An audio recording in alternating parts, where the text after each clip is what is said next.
So it seems that we're good to go. And good morning. This is Tanmayo. And I'm here today pushing my edges before we launch the Gene Keys into this 18-month journey of the Sages Retreat. And I'm hoping that there are going to be some people here that have already signed up, and maybe they've even signed up for this whole 18-month journey. And maybe there's lots of new people here that wondering what on earth is all this big stir about this thing called Gene Keys. So I have had the good fortune to have met the Gene Keys 21 years ago, I think this year, which is kind of hard to believe.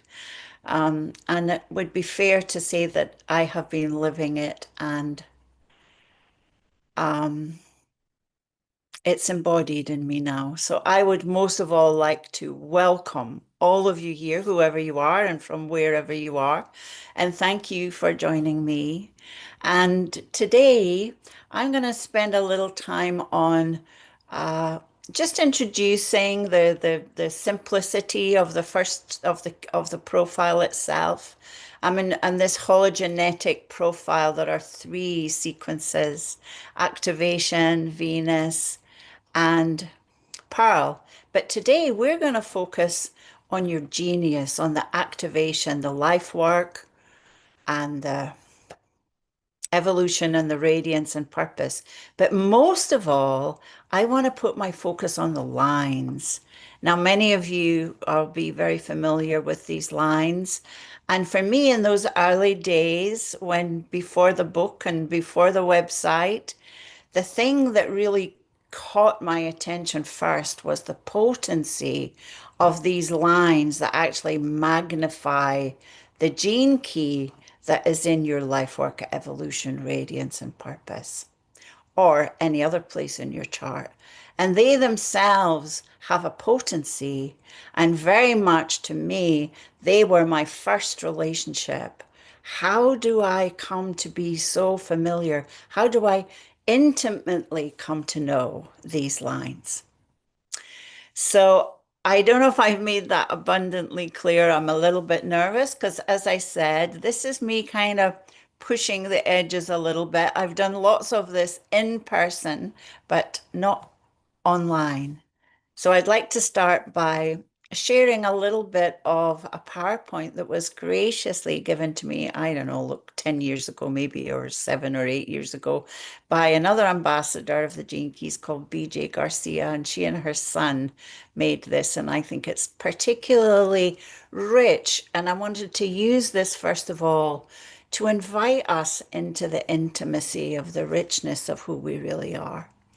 And sometimes when life is really challenging and we feel that we're more in the shadow than in anywhere else, then we can forget the beauty of that real richness. So let's have a look at this slide, which has gone awry in the moment and it's taken itself off somewhere, which is which is just how life happens.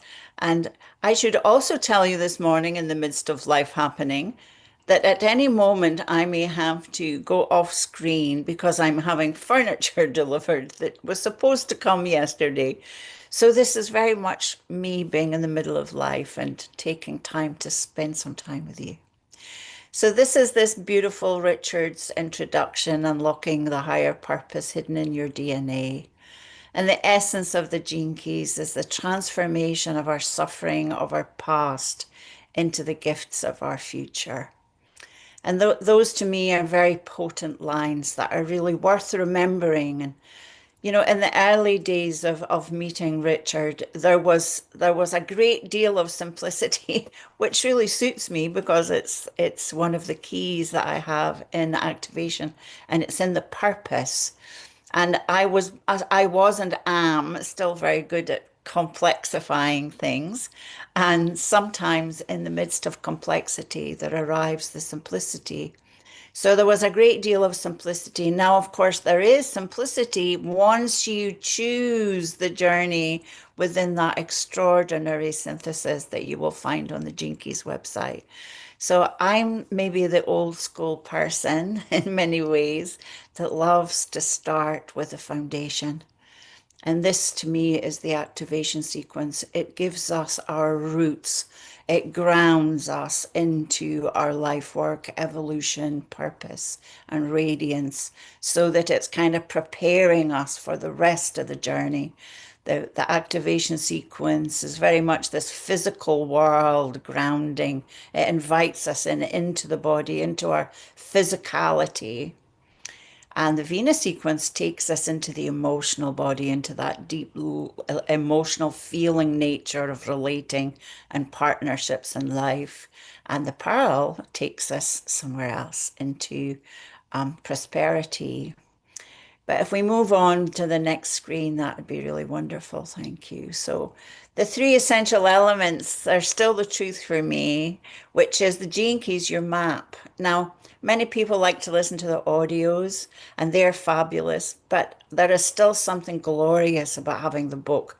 And of course, if you're in the retreat, which I hope you're all going to be in the retreat, then it's all in your retreat package, all of your map, your gene keys that are there just for you.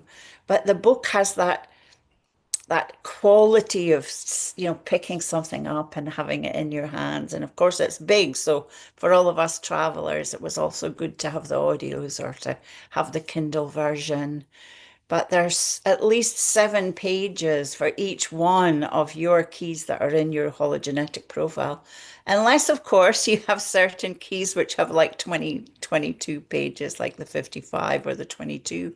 So there's this beautiful opportunity to go back again and again. And if you're like me, it doesn't matter how many times I read something that is profound, as I move and change and transform and reopen those pages, suddenly I read something that I'm sure the fairies rewrote last night because it was never there before.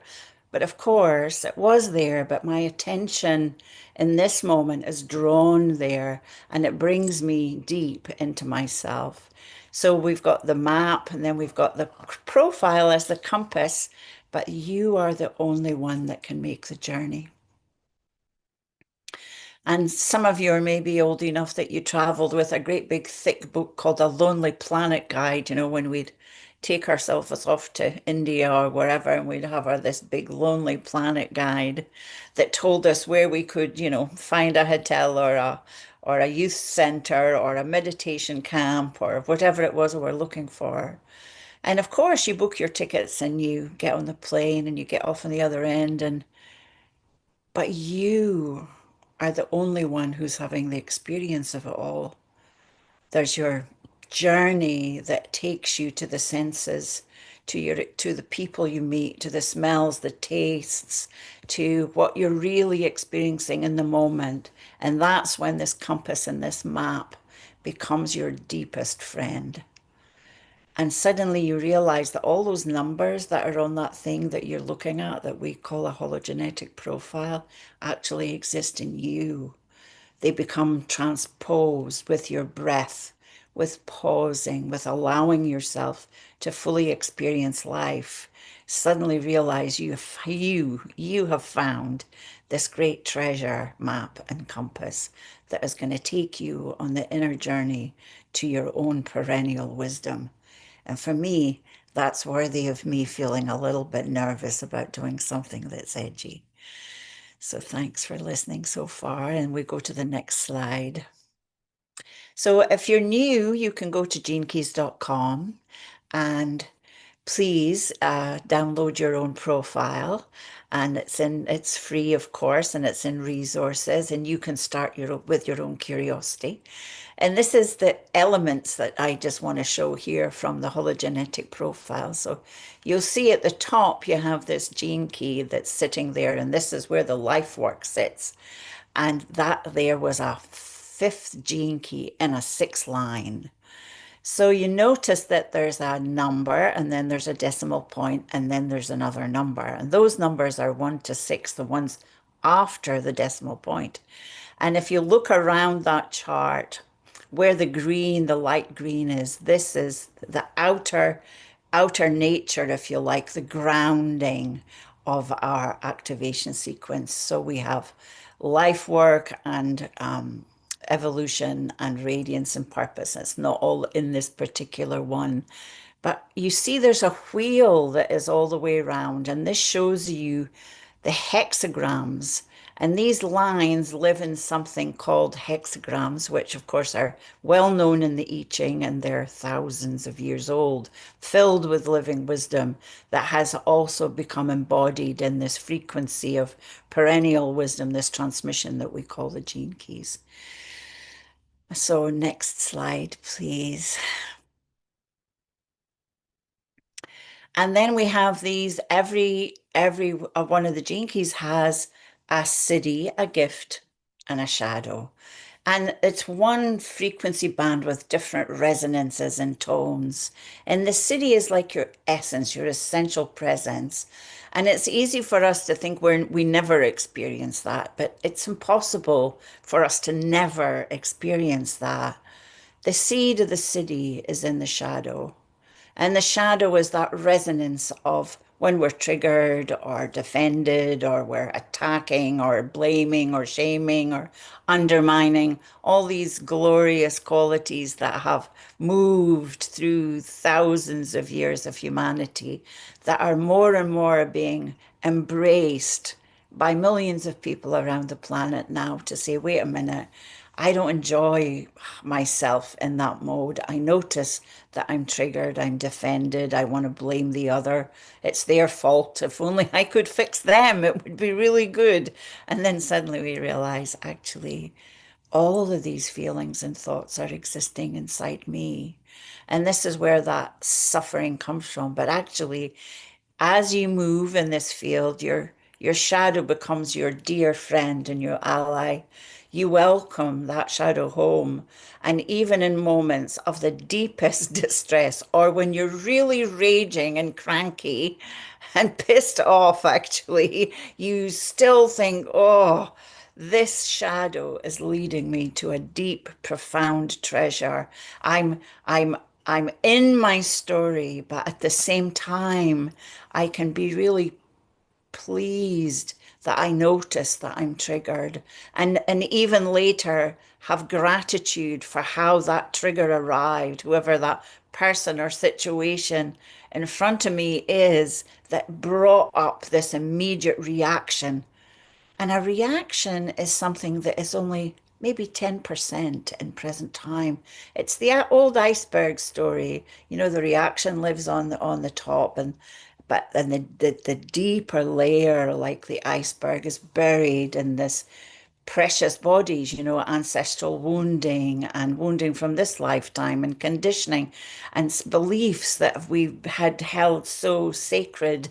Suddenly they're being challenged and we're defended, or we feel made wrong, or it wasn't my fault, or whatever it is.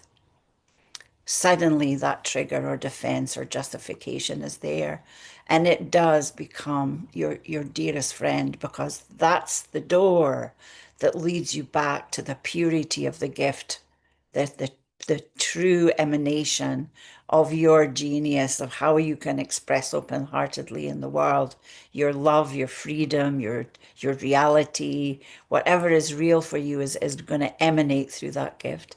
And the siddhi is really there when we do not think of ourselves at all.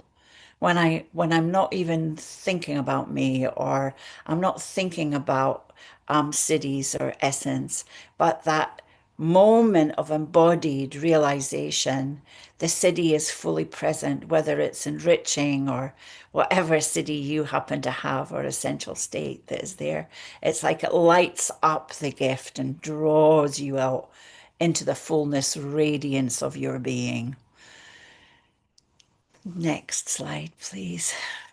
Oh, we're not going to look at that one. We'll pass that one by today. That's vaporizing the victim. So every one of the 64 keys has a little bit of a victim quality. And if you're anything like me, the first time I ever heard that was, oh, it's so many years ago now. And I was in a workshop with a woman called Carolyn Mace that many of you, I'm sure, know of. And she's written many books. She's quite an amazing woman. And she introduced all of these archetypes that I've met again, like with Carl Jung introduced mark archetypes, of course, there's many, many well-known wise people, and here we find them yet again, in Gene Keys. And I remember thinking, I'm not a victim. And it's quite shocking to discover the moments where I realize, yes, but you're playing the role right now. It's like, oh no, I really am. So there's something again, I'm always grateful that I'm able to laugh at myself. So if I'm doing poor me, I notice, oh, I'm doing poor me, and I think, okay, how long have I got? Okay, I can have 10 minutes. I can wallow, I can wallow for 10 minutes in the poor me whilst I'm aware that I'm in it. So, do you think it's possible to last 10 minutes in poor me once you realize? It's impossible. I don't find it possible because the moment awareness arises, there's a gap. There is the old program, and we need gentleness and patience with this old program because it's woven through our nervous system. And our nervous system has been under attack from our achieving mind forever in one way or another. So this is a journey of gentleness to come back to ourselves, to come back to the tenderness, to come back to the forgiveness that we cannot be other than who we are until that moment comes when we realize we've always been who we are with just a thin veil of conditioning over the top. But it is woven through our bodies. So the moment that awareness arises, suddenly you, the pure consciousness that is aware, has turned up to watch the story unfold. And you can hold yourself in a gentle, patient way to see what is unfolding within you. So anyway, these are the three sequences. And today we are going to focus on what I've called activation codes. These are the some people like to call them profiles, whether you find yourself with one of the 6 lines in that life work or an evolution or in radiance and purpose, we start to see how these become our very intimate friends. So on the journey of the 18 months, we will go through the activation sequence, and we will go through the Venus sequence, and ultimately we will go through the Pearl sequence. But in January, we are starting with the ground of being in the activation sequence. Next slide, please. You need to go to 18, please. Thank you. Number 18. Well, we'll stay here, I guess. Oh, no, okay. Well, we won't. Yeah. I just want to take a skip today because I really want to spend the time on these lines. And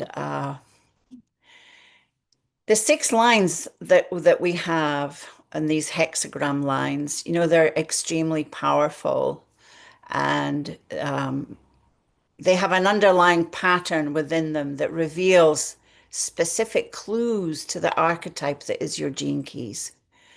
So in these 6 line story, there's it moves from personal to transpersonal in the hexagram. And we have a little bit of a challenge going on at the moment with finding what I really wanted to show you. So, but what I'd like to do whilst we're doing that is I'm going to talk, if there's anybody who wants to share their profile today, and I don't need your whole genetic profile, I just need to know whether you recognize what your lines are in life work, evolution, radiance and purpose. So like whether you're a 6-2 or a 2-4 or a 3-6 or a 1-4, if you'd like me to talk with you about those lines, then please let David know what those lines are and what your name is and where you're from, and we'll do our best to see how we manage that. And I'm hopefully going to spend time on about 6 maybe today, and then in December because I'm on this little bravery train. I'm gonna do another six in December on the 31st, I think. So it's I'm not I mean it's nice if you put in what your keys are. That's really beautiful. We can look at that too. But I really wanted to really bring us home to the real preciousness of how these lines are guides, and very often they show us where we are long before we've even realized what gene key we're in. So there's a big difference. Maybe that's the simplicity in my universe, is that it's easier for me to access where I am through the line than it is to sort of find 64 archetypes that might be activated in one way or another right now. So that they have that this energy is consistent. Also the six lines, whether it's one, two, three, four, five, or six, they're consistent throughout the hologenetic profile, and yet they have strong nuances depending on which sphere we are in. So let's just take a breath just for a moment. Let me take a breath.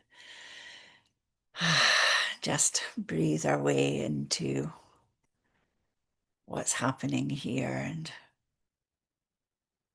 I'd like to invite, I might just talk a little bit about lines first, about the different lines.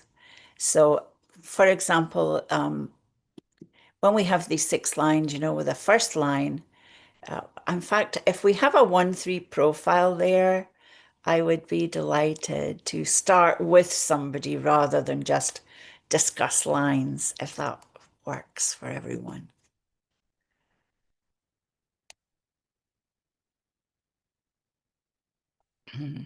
So David, he will be the person who will find you, or Emily may find you. And I want to thank David and Emily. They are the tech wizards. And without them, I would not have any kind of hope of presenting slides and graphics and things to you. Um, and there's a beauty to me sharing that.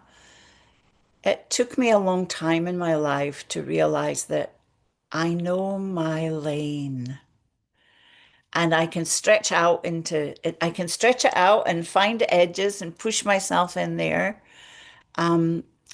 And when there is that embodiedness, that a full embodiment of a deep understanding of how existence is moving through me, what happens is there is so much joy in all the differentiation of people and gifts in the world, and how that competitor, the one that often puts us up or puts us down, the superior or the inferior judge, just has no space to live, because there is so much pleasure in being able to experience others and their gifts, and being really, really grateful that they're similar and different to mine. So, hi, who do I have here? Can you tell me your name? Hi, my name is Olga. Hi, Olga. Nice to And meet you. you too. It's wonderful to meet you. And what can you tell me a little bit about your profile? Yeah, in my Venus sequence, I have No, no, the no, no, no, no, no. We're in activation. I need to know your life work line and your evolution line. The line, the number after the decimal point. yeah, it's Because five. today that's 5. Okay, we're not talking about Venus today. We're only in activation. So you're 5, Okay. and then your radiance and purpose. What line is that? One. Aha, so this is what is called 5-1 activation codes. So do you know much about them, Olga, how they're Uh, operating with you? I have read a little bit. Like every time I read it always something new for me. But Good. not so much about lines. Well, so the lines are like the lines are like the secret spice. That's how I love to look at it. You know, we all have our own secret spice, sacred sauce, something that makes it unique. And the lines and how they operate with you throughout your profile, and very much they're going to show you where you're being invited, and what the essence of the line is will also tell you a great deal about what is moving in your gene key. That's my experience. And that's the Mm. only thing I can ever give you. So I want to talk, first of all, I'm going to talk about, because you're as a 5-1, so you have a fifth line in your life work and Yeah. and evolution. So the fifth line is, I'm sure you've heard many times, it has this absolute glory of practical leadership in a way that its pragmatism comes from a deep clarity of understanding. And I sometimes like to think about the lines in terms of a house, like the first line is the foundation, and then we have 2, 3, 4, and the 5 is the top floor. And that top floor is it's like people are looking up because there's a little bit of a mystery up there. But that 5 is seeing with a greater clarity. And it has these it looks for simple and very practical solutions, very often to complex things. And it cares a great deal about justice and and equality for all. That's a very important piece for that fifth line, to be caring for the whole in a way. And it also, it suffers in a way. It can suffer through projection and power games, but it's really here to make an impact, and has an influential quality, and it's extremely charismatic. Mm. And it can be very seductive also. And it can be seductive in a way that's completely natural. And also it knows that it can get its own way through being seductive. That's part of the fifth line. And one of the things that it's known for is it tends to be a fixer. And sometimes that's what can get it into trouble. So the fifth line, because it has this competency. Fifth lines are so competent, often in many different areas. I have 6 fifth line friends, and I'm astonished at all the things that they do well. So it has this natural competency in whichever arena that it finds itself in. And so then, with that being the case, very often when somebody talks about something that they're trying to solve, or they're just sharing about something that's going on in their lives, the fifth line immediately wants to jump in and give them advice, or tell them what to do, or say, "Oh, I suggest." and and all I of all become of more aware, and now I'm like, okay, now it's not the time for me to fix here. Just listen. that's really beautiful. And every time I've met a fifth line that's got the strong and the profile like that, one of the one of the things that I say to them is a fifth line is actually a bit like a benevolent dictator. And every fifth line I say it to laughs.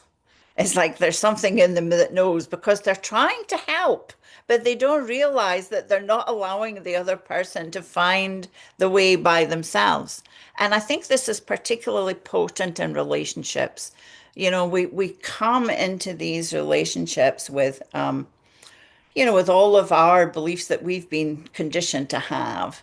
And then we try and tell the other how to behave, or we pass it on to our children. But when you're in the activation sequence, it's really bringing you home to you, and home to you in a way that you start to see, what is my relationship with that 5-1?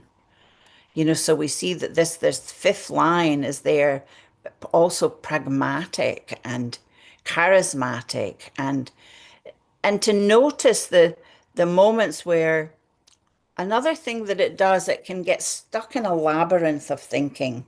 It's convinced itself in some paranoid way. I've also got a fifth line somewhere, so I know about it. It's convinced yourself of some story that is going round and round. But like a labyrinth, there's only one way in and one way out. But it's very tricky because it is such a it's such a competent, complex mind in a way, this amazing piece of genius, that every turn, if you imagine you go into the labyrinth and you walk round and then you walk round and you walk round and you walk round, but at every turn there's a little hook. And this is challenging. For me, the fifth line was the trixiest one for me to figure out how it worked in me. So it one of the things that the fifth line does is it wants to get the other one to explain. So if the fifth line doesn't understand something or feels that its advice is not being followed, it will start asking the other, it will say, well, why are you doing it like that? And these whys, of course, get us into a mire of emotionality. And then so it goes round here, and there might be the next step might be to justify why it's telling you to do it that way, or telling itself why I don't want to talk to that person anymore, or why I think that's the behavior. And then it gets caught in this inner story that has these little emotional hooks to support it, to keep the story going, that can become very painful for the fifth line, and also obviously for whatever or whoever the story is involving. But the secret is to bring it home and notice, wow, I'm in that labyrinth. I'm actually doing that thing in my head, retelling the story. And remember, it will be directly related to whatever that gene key is. And every gene key has that reactive and repressed state, which is really useful to look at and go, wow, I'm really in this. And see, we have so much energy attached to the nervous system in protecting ourselves, as did our ancestors, that it feels so real in our bodies that we daren't let it go. We don't realize we're actually in fight mode inside our own bodies, and our nervous system is reacting. But in some moment of clarity, and this is the magic of the fifth line, some little light goes off and they see the whole story, and suddenly there's an understanding of themselves that occurs, and that genius and that leadership is not about going out first. Leadership is about going in. Let me lead you in. And the more deeply I lead you in, the more efficient and the more you can hold. And as you said before, listen to those that are coming to you that may really need some guidance. And that's the fifth line, and the first line, so it's the foundation. Now, very often we talk about the first line and we say things like, it's the rock, it's it's like the oak tree, it's grounded in the physicality, where the fifth line is much more mental plane, but the sixth line is grounded here. And it's very introspective, and it's an investigator, but it also is filled with very potent and powerful and empowering creativity. But the sixth line gets repressed. So it takes time for this wound of repression to find its way past, for the creativity to enter into the world or enter into a solid space, because the first line likes to feel grounded and feel the solidity and the security of a thing. The first line gets caught up in feeling insecure, and it is very insecure about what it creates. And in fact, we could say that the first line is even afraid of its own potential. And when it's landed in itself, it it suddenly starts to be bold, not only with its communication, it starts to come out and be able to communicate clearly and not be so afraid that it won't be received. So the first line does this repression, but the fifth line does guilt. So the fifth line, not only does it feel guilty, as if somehow it's done the wrong thing, or somebody's projected something that it should have done, but the fifth line can also project guilt on others. So this is how we start to see the actual simplicity and the complexity of what we're really dealing with here. But actually, when it happens, it is very simple. You will notice it in your own body. So, this 5-1 is really here informing us of what is the pure, radiant purpose that I want to bring into the world and share with in my life work, and what is evolving in this fifth line that is really calling to me to be more fully present with the pragmatic wisdom that I'm here to know and share. And the first line is very happy with heartfelt directness. So sometimes they have to have this conversations with each other. You know, we think that we're always having conversations outside, that communication is communication, you know, with another. But actually, the first communication is happening inside. How does that sound for you, Olga? I resonate a lot because I definitely suppressed everything, and the same how you shared about the first line that with the creativity, and I was like so insecure and I was not grounded. And when I start actually grounding myself and to really come back to my heart, to who I am, and to like to going through this deep process of remembrance and to actually express myself from my heart, it definitely started being like boldness and to not care if somebody's perceiving me in a certain way or not. So I totally resonated with everything that you shared about these lines. I love it. You know, And I haven't like found like my groundedness how to share fully, but like slowly it comes out from inside of me. I think this is what creates the trust and the security.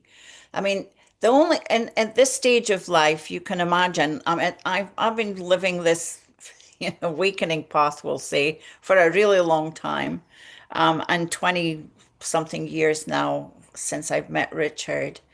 So it's alive in me, and it never stops. And I really want to say that to all of you who are in much younger years in the body than I am, is that if we could only learn to relax, to really notice the places where we're trying to effort to make something happen. And that comes from fear. And each one of the keys, the 64, but each one of the lines has specific fears. So like you said, like you're not feeling secure enough to really trust that you could put it out there, that you have the gift to actually speak to what your creation is. And fifth lines are all about the voice.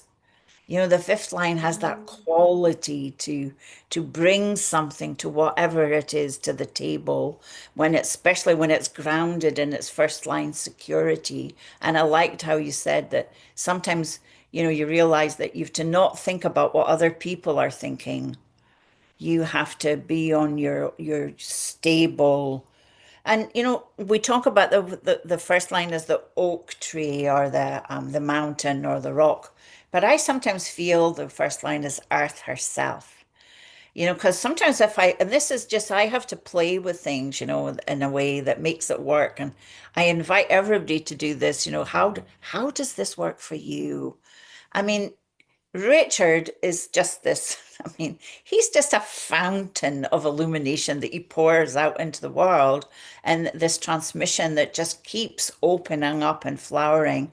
And at the same time, if we did not recognize it, if we hadn't called it in, it wouldn't be here.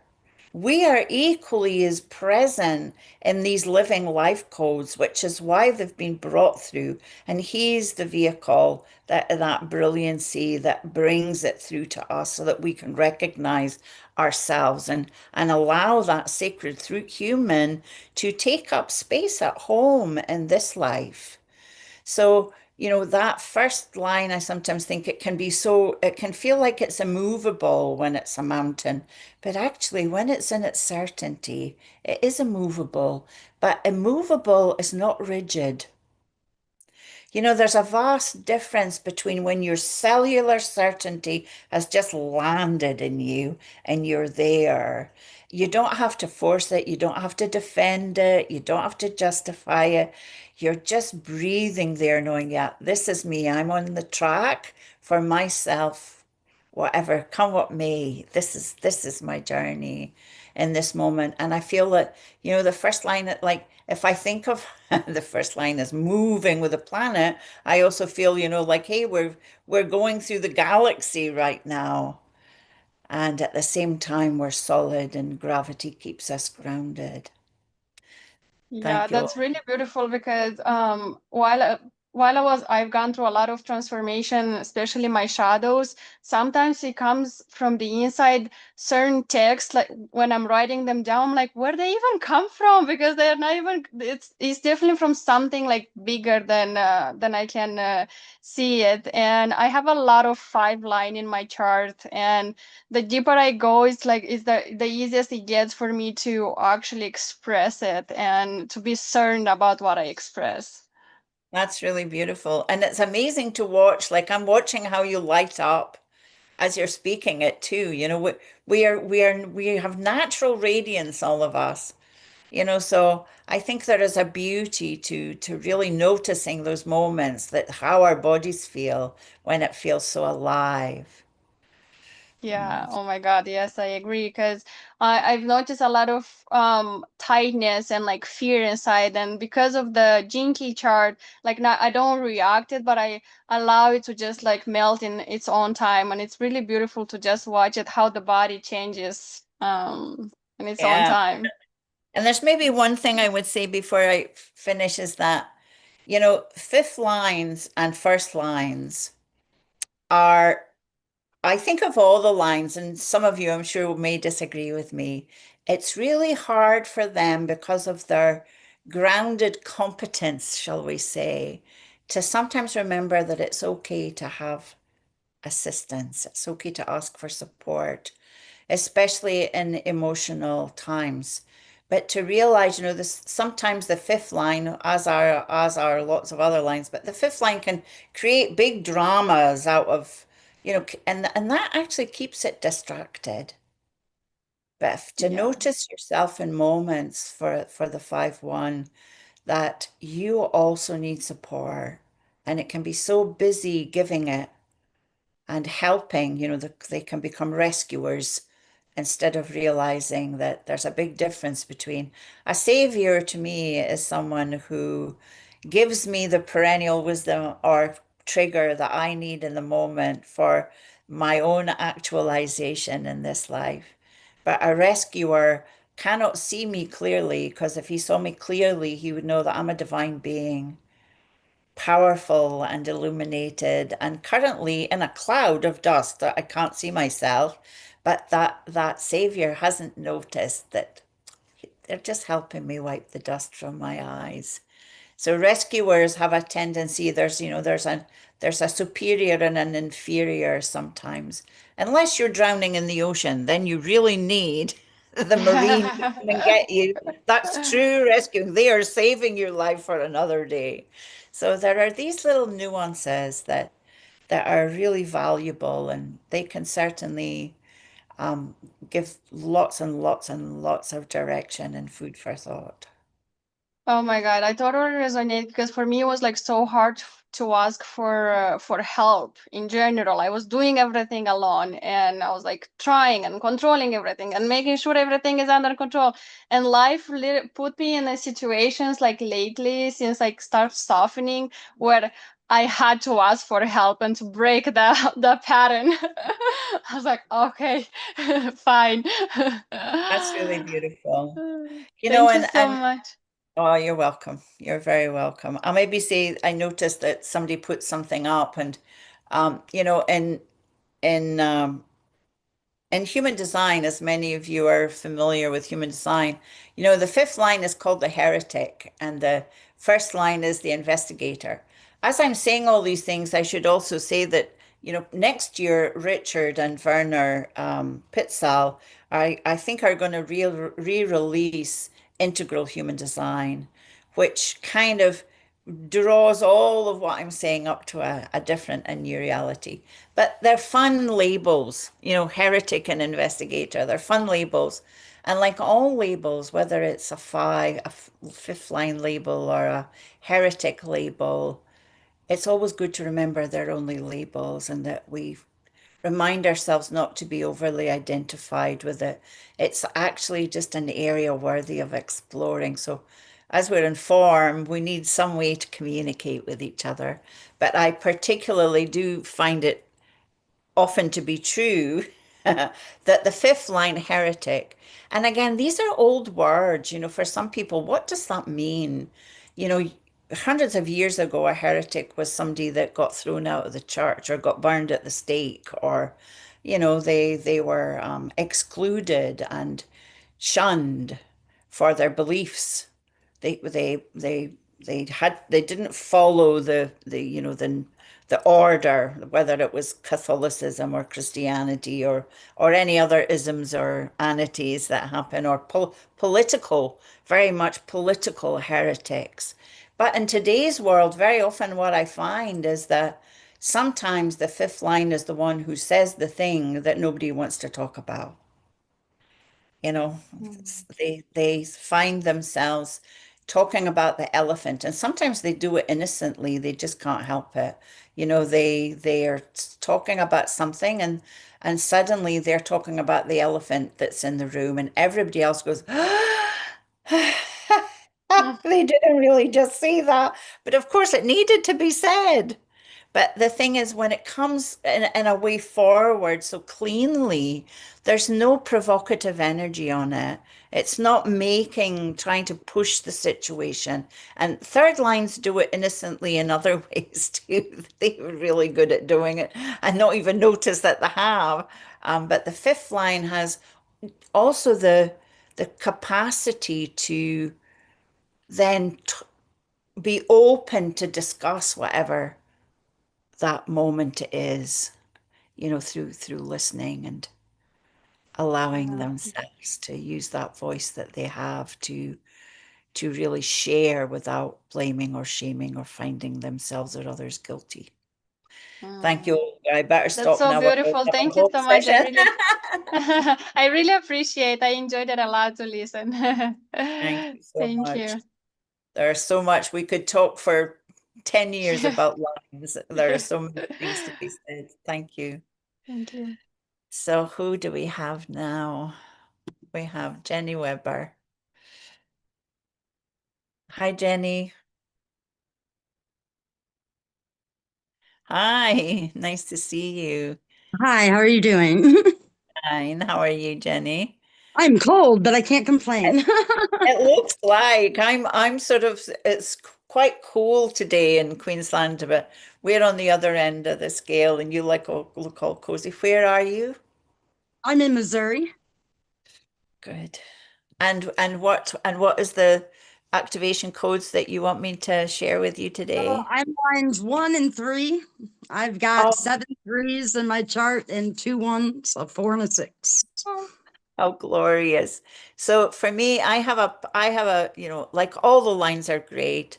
And as somebody who, if you're looking at your charts and you know what the vocation is I have a third line in there. So I'm quite friendly with it and its changeability. So we know the third line is changeable and it's all into trial and error and discovery and the experience itself. And it can also be seen as unreliable and sometimes evasive and non-committal. And the biggest thing for a third line is if you want to play with a third line, there cannot be any pressure. And actually, all of the lines feel pressure in one way or another, which I'll maybe put up a slide later for that, or we'll do it next month. But no pressure. And my experience of the third line also when it comes to commitment is double fold. One is often I feel it's not so much the commitment itself as it is the fear of getting it wrong. I notice that for third lines, and it can be in really simple things there, like I've had an experience recently just about buying furniture. What is the best piece of furniture to buy? Or what, and not only that, they want the third lines like quality. It can't just be anything. It has to be what is the best quality of that thing. And maybe I'll decide now, and in 5 minutes or tomorrow I'll go, oh, that was the wrong thing. So then they lack the commitment. It appears that they lack commitment and that they're undecided. And they are undecided in that moment because the fear underneath is that so many times they've been under the pump for being so changeable. Oh, they're in this experience and now they're in that experience. We don't know what they're doing. Oh, that was last week. What are they doing this week? So this trial and error, which is the real essence, is seen as mistakes, but they're not mistakes. A third line has to come to the full embodiment of the experience. And very often that doesn't happen until after the experience. They just knew they had to get in the door. And sometimes they forget that they don't actually have to walk through every door. They've been in a door like that before. But if they haven't got it yet, they'll be in another door that's still giving a similar teaching. So that means they're not done. They haven't digested it fully. So they have to taste it, to have a direct experience as a full embodiment. So when we think about how we start out on this journey, I'm making generalized restatements here. It's that place of, first of all, you look, let's take Jinkies. We get our book or whatever it was, and we have a concept about what this sphere is. We have a concept about this life work sphere and a concept about, I keep using the word about the gene key that's in it, and then a concept about the line. And then as we go on, we feel like, okay, now I'm beginning to gain some knowledge about that. But it's still not embodied. Yeah. But when you meet an experience, suddenly you have an opportunity with awareness to have a direct experience. And then you have the experience becomes a living wisdom in your body. And the chances are you will never need that experience again in its shadow form because you've done it now, and existence keeps giving us stuff to see if we really have. Can't help it. We put our hand up for this incarnation and here we are. And the great thing, of course, about third lines is they have a great sense of humor. It's obvious that you do. So sometimes for me, they have to pick the thing up. I mean, it's a bit like somebody's learning to play the saxophone and they've had to pick it up, put it in their hands. They've got to taste it, blow in it, feel it in their body. They've got to, every sense has got to be involved in it. And the wisdom of the three, which is extraordinary. And they're gaining wisdom throughout all of these experiences to learn how the world works. And they feel shame deeply, and it's visceral. So the third line, I feel, is that forever adaptable and changeable and delicious, like your dog, and mine's barking. My calamity, yeah. It's the dog hour now. This is what we're experiencing here. But they can be very unpredictable, and sometimes people get a little bit uncomfortable around third lines because of their changeable nature. They're not sure, can I really rely on them? because they're changeable. Can I really rely on you when you say you will do that? And they can appear fickle, but it doesn't mean they are. It means that they take time to notice what to commit to. And a great thing for a third line to learn, I have discovered anyway, is I don't know yet. To give yourself permission to say, you know what, I don't know yet. How is that for you? So yeah, that's all very accurate. Also like human design, so I have an open spleen. So I very, very much so hold on to things that are bad for me long past the time of learning that they're bad for me. Um, and like half-heartedness. So my life's work is 29-1. So half-heartedness was a large, large problem for me growing up. I couldn't tell you how many things, almost everything I did half-hearted until at least I was 30 years old. I mean, 100% half-hearted. I remember my father walking me down on my wedding day, and he goes, "You know, the car's right there. You don't have to do this." And I'm like, "Yes, I do." Half-heartedly, yes, I do. So I can honestly say that it has been a very long, very hard road. I'm also a master number 44-8, so it's been trying. I lost my husband 5 years ago in a motorcycle accident. I had premonition of it 10 years prior, so it took 10 years for the premonition to come true. And now I'm a single mother and I love it. But that was not the route I was planning on taking by any means. So it's This is definitely the been a trial and error thing, and putting your foot in and then deciding after. and I think that one of the things about the 1-3 is, once they start talking to each other, to me, this is my first form of communication, is that, oh, these two are polar opposites. When we're born, the earth and sun are on, if you imagine the wheel of life, they're the opposite poles on the wheel. And this is what's happening, but they have such potency in every moment of our lives, or I would say in two-thirds of it. I could say again and again, I can see that. For me, it's a 6-2. I can see it active. And when I think about the 1-3, you know, when the first line gets rigid, it doesn't listen. So Yeah. when Dad's saying the car's here, yeah, the first line go, there's don't she's the third line is often running, but hasn't taken a breath to stop because it's avoided the deepest issues that need to be there.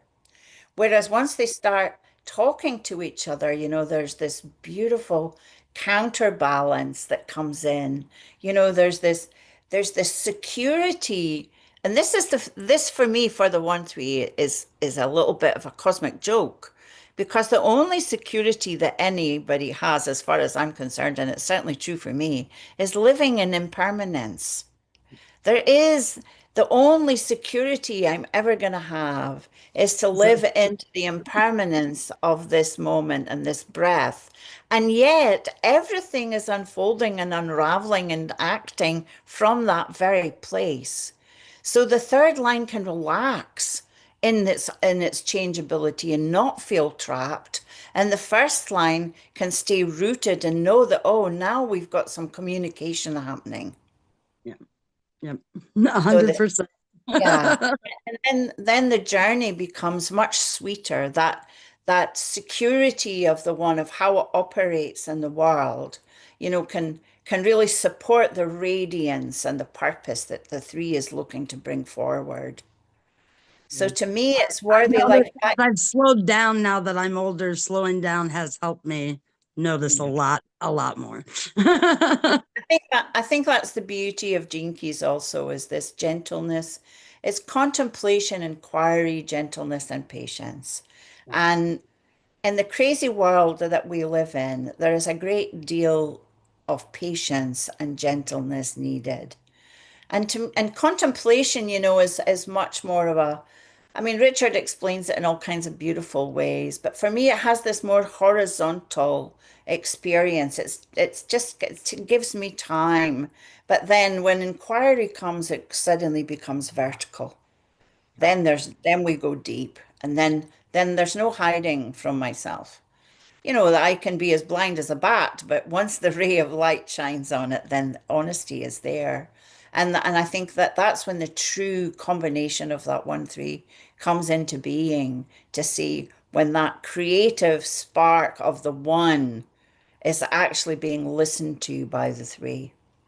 The three is now listening to that grounded being that you know that likes to be planted on the earth, maybe in one place, and maybe with a child that allows you to have rhythm and give you something that you didn't know that you needed, but your third line had brought you there. Yeah, yeah, exactly. That I didn't know I needed. Thank you, Jenny. Thank you so much. Thank you, love. Thank you. Ah, how's our time? Do we have time for one more, or I don't know how our time is. I'm going to be the voice behind the curtain. Yes, go for it. Okay. Okay. So who else do we have?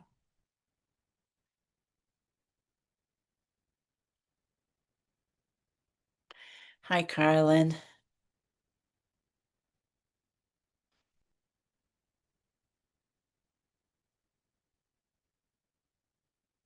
Hi, Carolyn. How are you? Hi, Tanmayo. So nice to see you.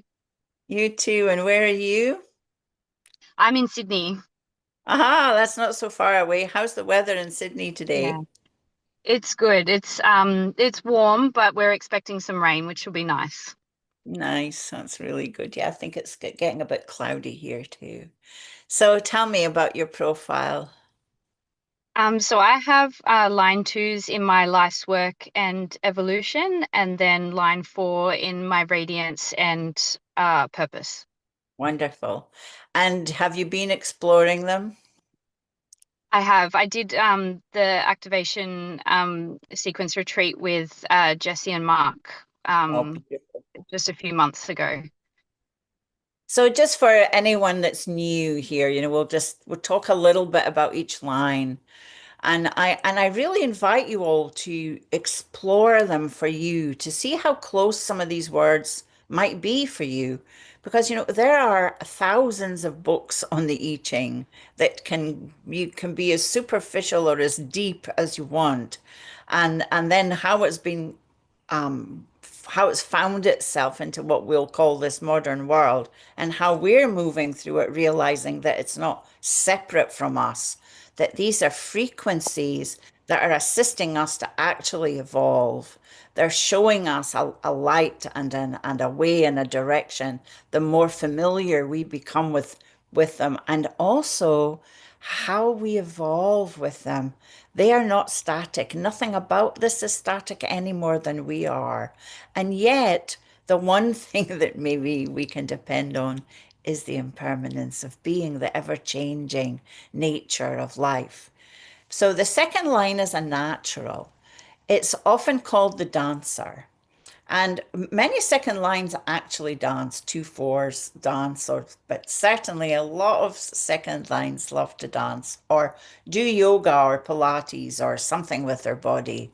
But the dancing for me in the second line is that they are dancing with the flow of life. Life energy is what they dance with.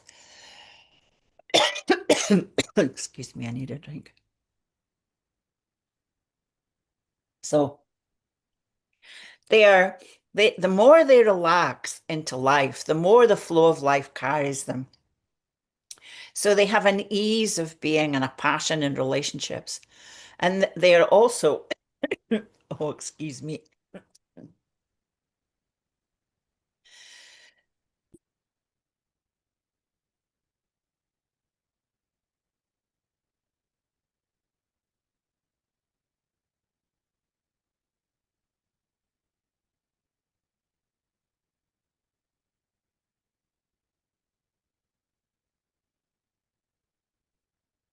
Did you notice that that happened when I was about to say that they're often unconsciously provocative? And for somebody who has second lines, it must have got stuck in my throat somewhere when I was trying to get it out. It happens to me a lot where you just seize up and it's so hard to speak. You get that tickle. Yeah. So, you know, there's something about the second line that it's the relaxation into the flow. I mean, we dance with all of it, of course we do, but there is an innate quality within each of these that is very specific. And the longer that I lean into all of them, I get to see the nuances, but the naturalness of the second line is extraordinary. There'll be things that will just happen in your life that you just know that you can do, or you're just really drawn to it in a very intimate way. Because the second lines, they love intimacy and they're passionate and interested in that which really lights them up. If anything, they can get in trouble at times by being too intimate too quickly with others who don't have that same connecting frequencies that the second line has. But I'm sure if I would say to you, what are the things in your life that you just naturally knew you could do, or that you just were drawn to them? See, the first line studies and studies really hard. It dives into the depths of whatever is their creative function or their project or whatever they're learning. They want to know every nuance of it. Whereas the second line just flows and gets to know what it needs in the moment. And if it studies, it likely studies less than everybody else. Unless of course it's overcome by conditioning and fear that it's not enough, then it might be working at it. And actually, for a second line to be trying hard is, of all the lines in my experience, it's the one that meets obstacle faster because it's just completely not the right energy. So it's to tune in and see, even when a second line is invited to participate or do something, or would you like to do this, at a workshop or whatever, be careful about what you say yes to, that it really aligns. And remember, first and second lines are body lines. So I really notice as somebody who has second lines that there are certain places in the body where I notice I'm no longer fluid. The fluidity has completely disappeared in my body. I've maybe forgotten to breathe. It's not going all the way to my to my belly, so that when that starts to happen, it cuts me off a bit from the natural flow. I realize, oh, I'm efforting now. And then I think, okay, if I'm efforting, it's because I'm afraid, or I'm unsure, or I'm in denial about whatever it is in some way. Because if I relax, then everything flows the way it needs to. So relaxation for a second line for me is really, really important. Now, of course, the other side of second lines is they can be in denial, or when they're triggered, they do accusing.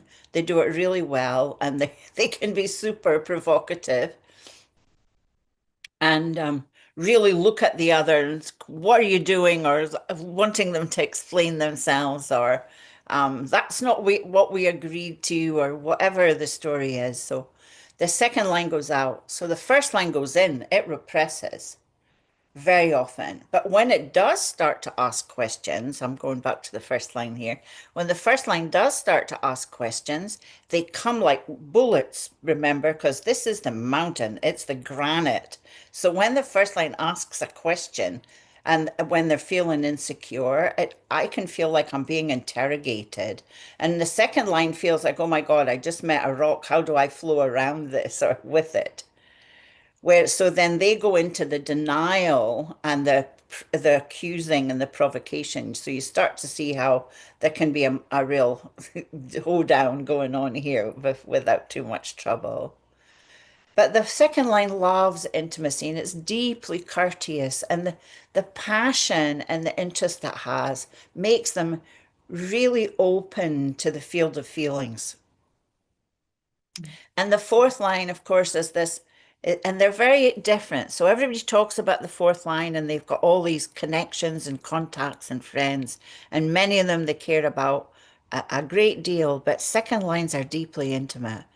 The friendships of a second line are very often fewer, but they're forever kind of friends. You know, to know a second line, if they've let you in all the way in, you're there until you throw them out, you know, because like there's this huge possibility with a 2-4 in particular, because the fourth line can really see the nature of things without judgment. And the second line knows what it is to be provocative and to hit its nose on the glass at times when it's being, you know, accusing. So which allows some humility to flow. And the fourth line is this heartful, really beautiful expression of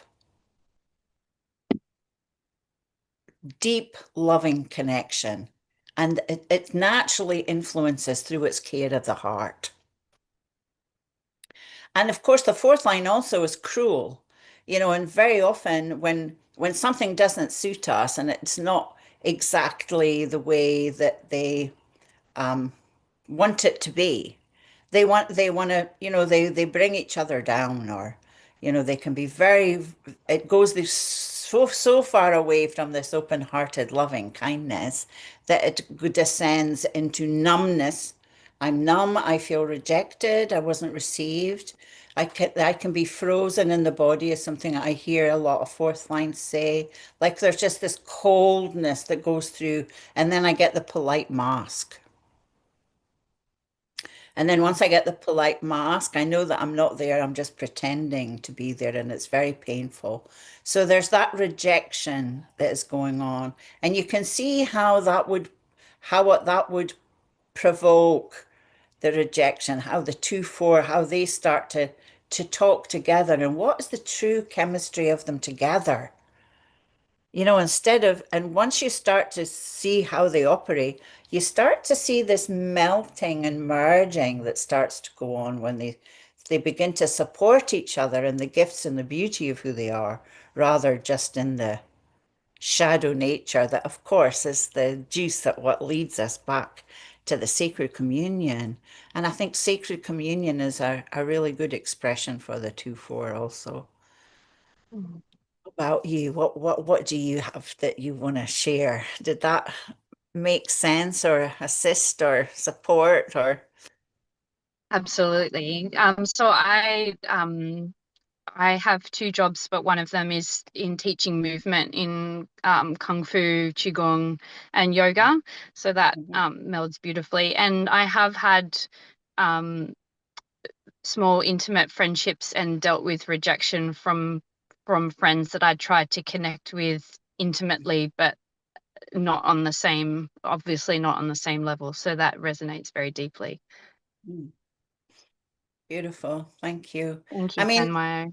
and it's easy to say, you know, we have all of these lines, and we do. You know, we have all of these lines, and very often they're all operating all at once.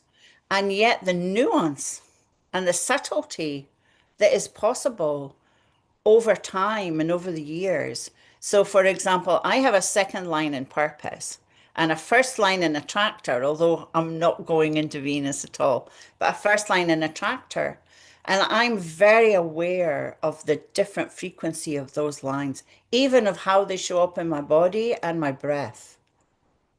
So everything in Gene Keys has the possibility of offering you a Satori moment.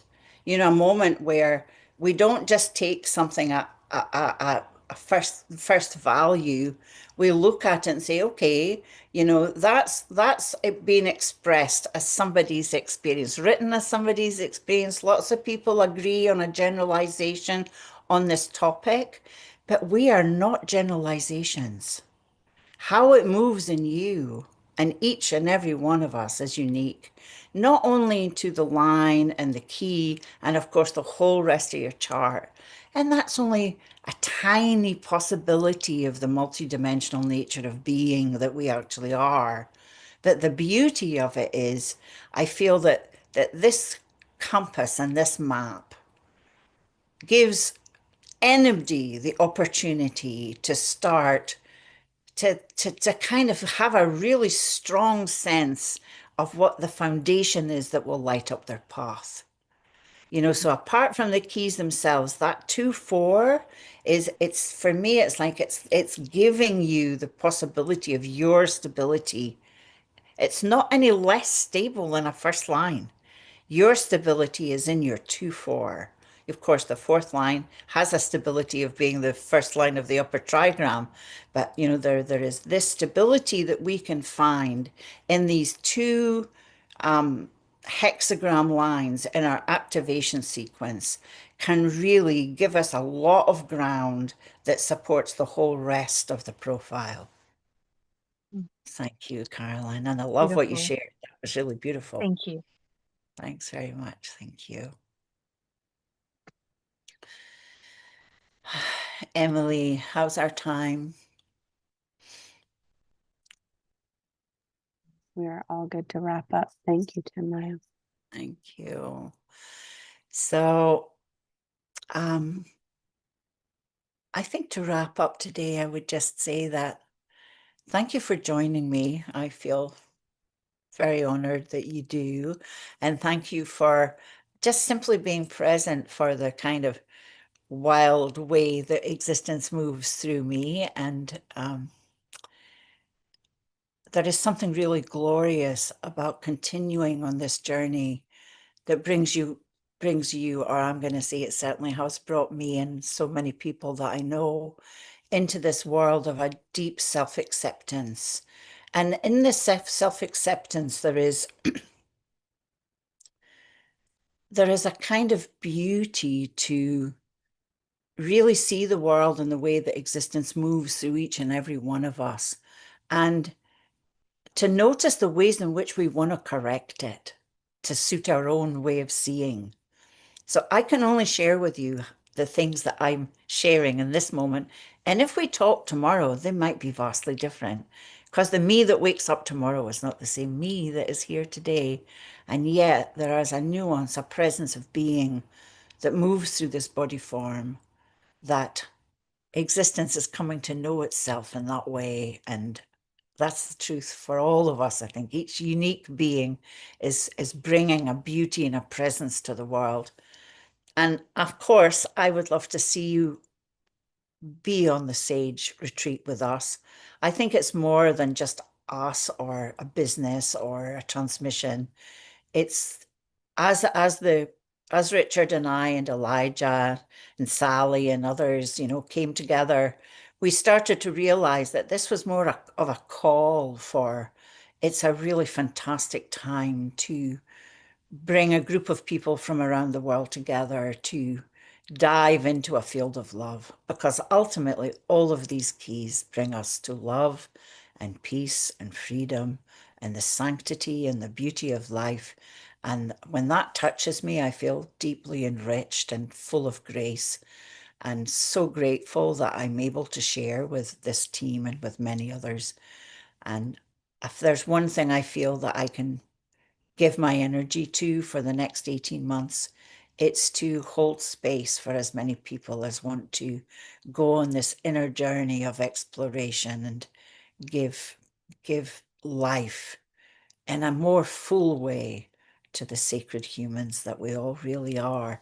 Even amidst all of our breakdowns, there are these epiphanies and breakthroughs which feed this beautiful morphogenetic field of which we are all a little shining star. Thank you for being with me today. I have really enjoyed being here with you. Till next time.